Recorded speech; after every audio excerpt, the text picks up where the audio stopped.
राष्ट्रीय जनता दल के संरक्षक पद से इस्तीफा देने के बाद अब लालू प्रसाद यादव के बड़े बेटे तेज प्रताप यादव ने बड़ा ऐलान करते हुए कहा कि आरजेडी के खिलाफ तेज प्रताप यादव खड़ा करेंगे लालू राबड़ी का मोर्चा। जो तेजस्वी जी के और आदरणीय श्री माता जी के जो इर्द गिर्द जो घूमने वाले लोग हैं, वो लोग नहीं चाहते हैं कि तेजस्वी आगे बढ़े। एक बार तेज प्रताप यादव ने कहा कि लालू राबड़ी मोर्चा के तहत चुनाव लड़ेंगे। तेज प्रताप यादव ने मीडिया से बात करते हुए कहा कि वो निर्दलीय प्रत्याशी के तौर पर लोकसभा चुनाव में 2 सीटों से ताल ठोकेंगे। तेज प्रताप ने कहा कि 20 सीटों पर मोर्चा चुनाव लड़ेगा। मोर्चा खोलने का काम किया, मोर्चा लड़ेगा। जो 20 सीट पे जो हो रहा है, हम 20 सीट को देखने का काम करेंगे अपने तरीके से। प्रधानमंत्री नरेंद्र मोदी ने महाराष्ट्र के वर्धा में चुनावी जनसभा को संबोधित किया। यहां पीएम के निशाने पर कांग्रेस और एनसीपी का गठबंधन रहा। पीएम ने गठबंधन को 6-6 महीने पर जगता है और फिर जनता का पैसा लूट के सोने चला जाता है। महाराष्ट्र में कांग्रेस और एनसीपी का गठबंधन कुंभकर्ण जैसा है। जब वो सत्ता में होते हैं तो 6-6 महीने के लिए सोते हैं। 6 महीने में कोई एक उठता है और जनता का पैसा खाकर फिर सोने चला जाता है। वर्धा की रैली में प्रधानमंत्री ने राहुल गांधी पर हमला करते हुए कहा कि इस बार देश की जनता ने अच्छे लोगों को मैदान छोड़कर भगाया है। इस बार तो बड़े नेता भाग रहे हैं। इस बार देश की जनता ने अच्छों को मैदान छोड़ करके भगाया है। मतदान के पहले ही भगा दिया है। वर्धा की रैली में पीएम मोदी ने किसानों के खातों में भेजे गए रुपयों को लेकर कहा कि 1.25 करोड़ किसानों के खातों में सीधे रुपए भेजे जा रहे हैं। ये रुपए किसानों की छोटी जरूरतों को पूरा करने में मदद करेगा। 1.25 करोड़ किसानों के बैंक खाते में हजारों रुपये जमा किए जा चुके हैं। ये पैसा खेती से जुड़ी छोटी आवश्यकताओं को पूरा करने में मदद करेगा। सुल्तानपुर में मेनका गांधी ने राहुल गांधी के 72,000 देने के वादे का मजाक बनाते हुए राहुल गांधी को शेख चिल्ली बोला और प्रधानमंत्री बनने पर कहा कि वो मुंगेरी लाल के हसीन सपने देख रहे हैं। शेख चिली, जैसे मैंने पहले भी बोला है, शेख चिली सुनना ना, बाहर बैठे हो तो बस मन में आ गया है क्या मुंगेरी लाल के सपने देख करके कि इधर 72,000 देंगे और उधर 10 लाख अब उनको मौका भी नहीं मिलेगा। सीएम योगी आदित्यनाथ ने कांग्रेस अध्यक्ष राहुल गांधी पर जोरदार हमला बोला है और कहा कि कांग्रेस के अध्यक्ष अगर अमेठी सीट छोड़ के दूसरी जगह से लड़ते हैं तो इसका मतलब अमेठी की जनता पर उन्हें भरोसा नहीं है। राहुल के इस फैसले का जवाब जनता देगी।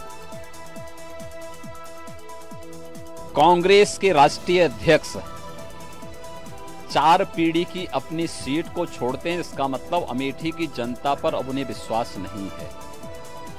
स्वाभाविक रूप से कांग्रेस को उसके कृत्यों की सजा मिलनी ही चाहिए। अमेठी के लिए, अमेठी की जनता के साथ जो धोखा उन्होंने किया है उसका समय आ चुका है और जनता जोरदार तरीके से उसका जवाब देगी और मुझे लगता है यही भय उन्हें यहां से प्लान करने के लिए मजबूर कर रहा है। कांग्रेस प्रवक्ता रणदीप सुरजेवाला ने कहा पीएम मोदी ने देश के लिए शहीद होने वाले स्वतंत्रता संग्राम सेनानियों का अपमान किया है, जनता उन्हें माफ नहीं करेगी।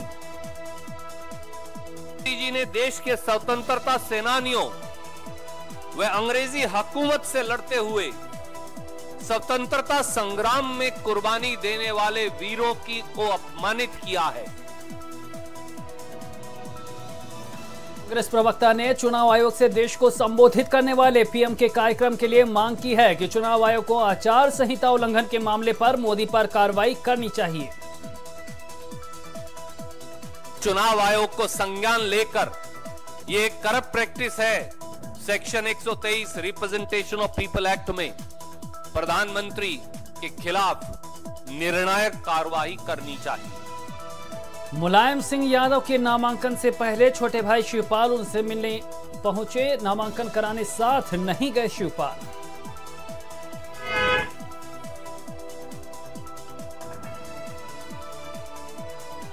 सपा संरक्षक मुलायम सिंह जी ने पत्रकारों से बात करते हुए कहा, सपा अपनी सारी सीटें जीतेगी। वहीं प्रधानमंत्री बनने के सवाल पर नेताजी ने कहा, जो होगा चुनाव के बाद होगा।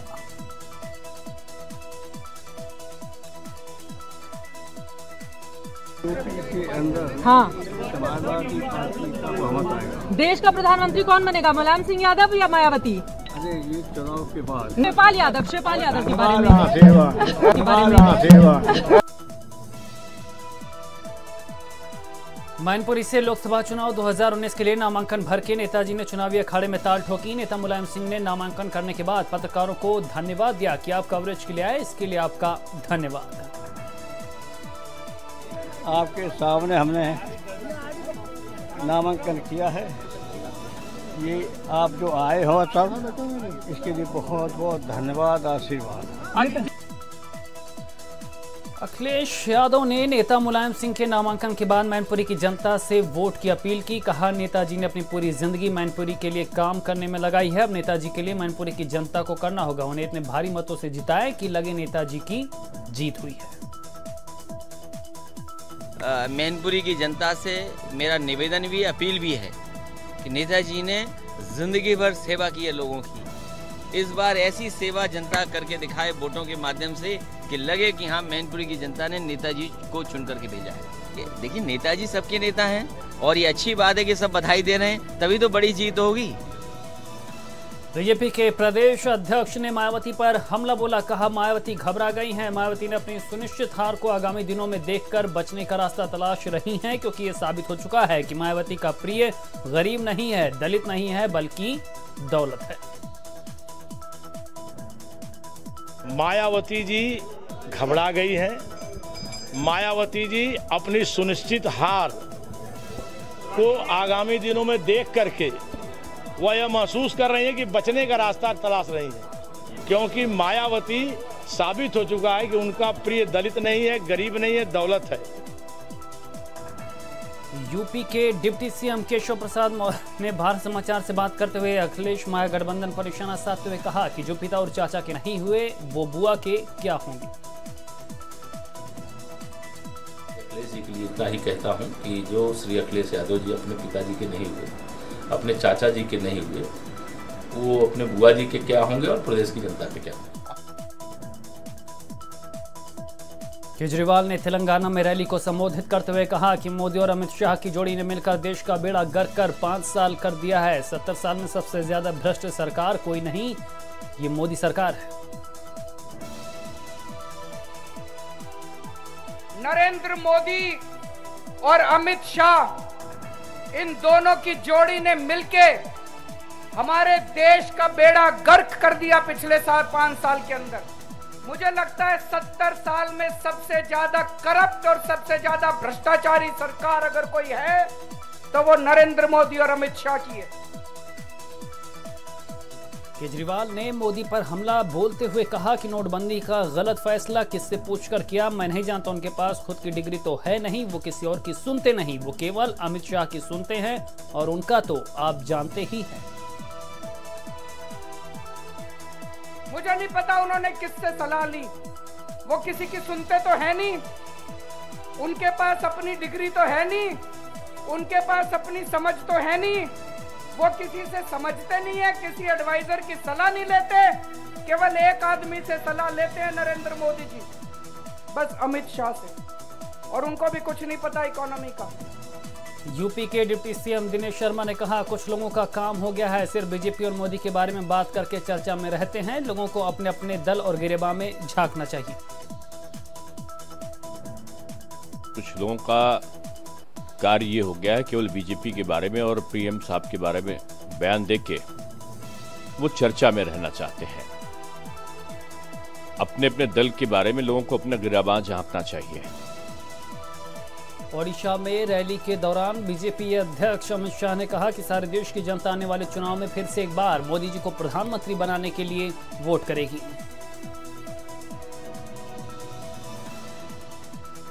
पूरे देश भर की जनता आने वाले चुनाव में श्री नरेंद्र मोदी जी को फिर से एक बार देश का प्रधानमंत्री बनाने के लिए ये निर्णय करते हुए। ओडिशा रैली के दौरान जनता को संबोधित करते हुए अमित शाह ने कहा, नरेंद्र मोदी जी के जैसे इस देश को सुरक्षा कोई और नहीं दे सकता। नरेंद्र मोदी के जैसे इस देश को कोई और आगे भी नहीं बढ़ा सकता। नरेंद्र मोदी जी के अलावा इस देश को कोई सुरक्षा दे नहीं, मोदी जी के अलावा इस देश को कोई आगे बढ़ा नहीं। हरदोई के श्रवण देवी मंदिर में आयोजित कार्यकर्ता सम्मेलन में बीजेपी नेता नरेश अग्रवाल ने गठबंधन को निशाने पर लिया और कहा कि गठबंधन पति पत्नी के बीच होता है, यहाँ तो बुआ बबुआ के बीच है। गठबंधन का वही हाल है जैसे चिड़िया की टहरी होती है, जब रात में सोती है तो दोनों टांग ऊपर कर देती है और ये सोचती है कि आकाश को हमने रोक लिया। वैसे ही गठबंधन के 21 दलों 22 दलों की गलतफहमी है कि हम टिटहरी चिड़िया बन गए, अब मोदी हमारे ऊपर नहीं गिरेंगे। सीएम योगी ने ट्वीट कर कहा, शिक्षक समाज का मार्गदर्शक है। लोकतंत्र के महाकुंभ की शुरुआत हो गई है। शिक्षक ही लोगों को, विद्यार्थियों को लोकतंत्र में वोट का सही महत्व समझा सकते हैं, जिससे वो अपना वोट विकास के लिए करें, ना कि जात के नाम पर, धर्म के नाम पर या फिर परिवार के नाम पर।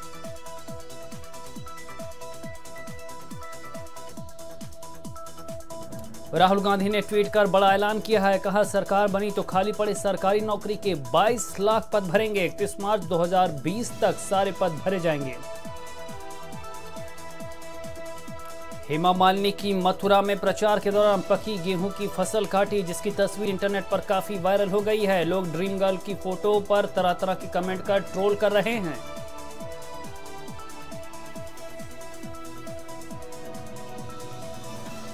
वोट मांगने के लिए अपनी लोकसभा सीट पर निकले बीजेपी के फायर प्रवक्ता समित पात्रा ने जनता का वोट पाने के लिए दिखाई 14 कलाएं। कहीं बच्चे को खिलाया तो कहीं वोटर्स के पैरों में आए नजर। पर चूल्हे पर खाना बना रही महिला के घर खाना खाने की तस्वीर ट्विटर पर पोस्ट कर हुए ट्रोल। लोगों ने कहा, खुली उज्ज्वला योजना की पोल।